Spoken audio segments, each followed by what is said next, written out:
Je m'appelle Yu Zhao, je suis illustratrice de ce coffret, l'oracle de la chamane, pour Brigitte. Je suis artiste peintre d'origine chinoise et cela fait 21 ans que je vis en France. Je travaille surtout à l'encre et à la peinture, la tempéra, une technique ancienne en Occident.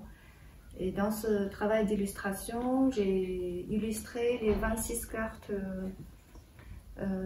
pour des évocations et des ongodes, les esprits alliés.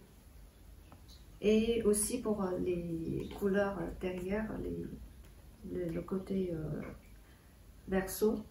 Oui, on peut dire que ça je ne l'avais pas dit, mais ça fait référence au foulard chamanique, aux 5 couleurs qu'on utilise. Alors là, il n'y en a que 4, parce qu'il y a le blanc en surcroît dans le chamanisme mongol.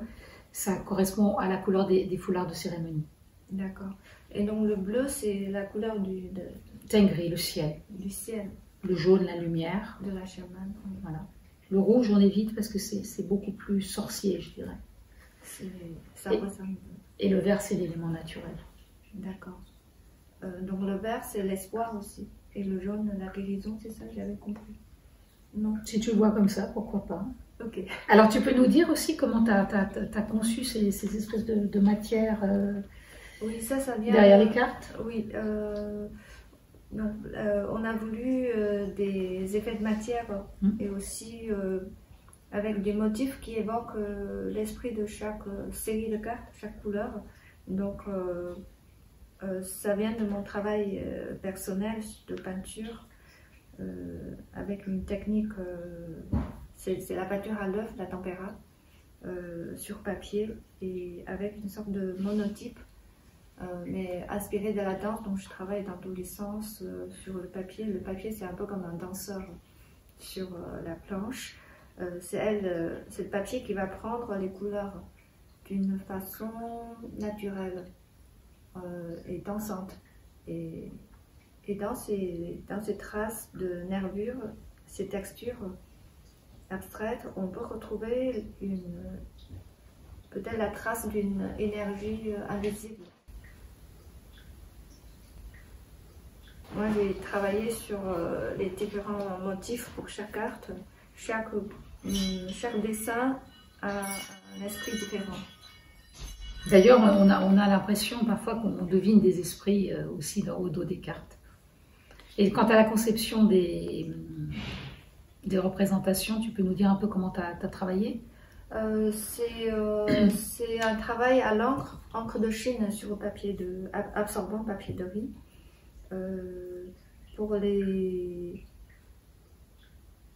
C'est un travail figuratif, mais comme dit Brigitte, c'est surtout de l'émanation. Donc surtout, il faut se mettre en état de disponibilité intérieure.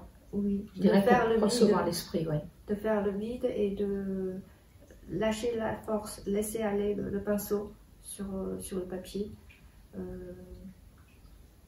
C'est vrai que c'est la première fois que j'entre dans le monde du chamanisme, donc pour moi c'est une grande découverte, mais en même temps je pense qu'il y a un lien entre le chamanisme et la pratique de la création de la peinture. C'est par là où j'ai pu avoir je pense un accès à cette force invisible.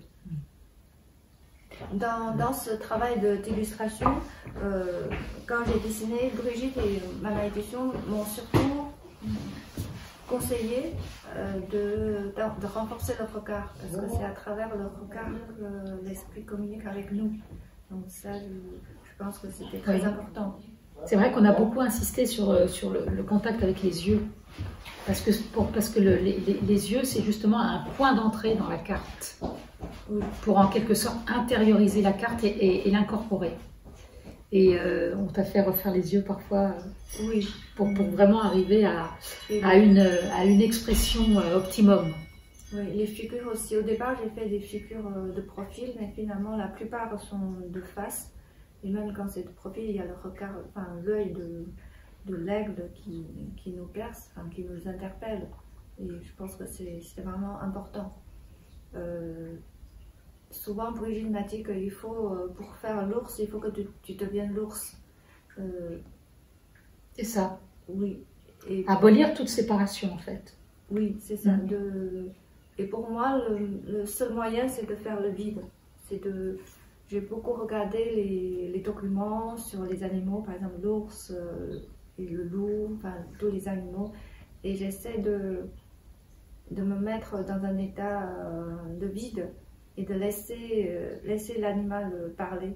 Mais justement, ta culture et ton rapport à la peinture traditionnelle, déjà, c'est quelque chose de connu pour toi, cet état d'esprit.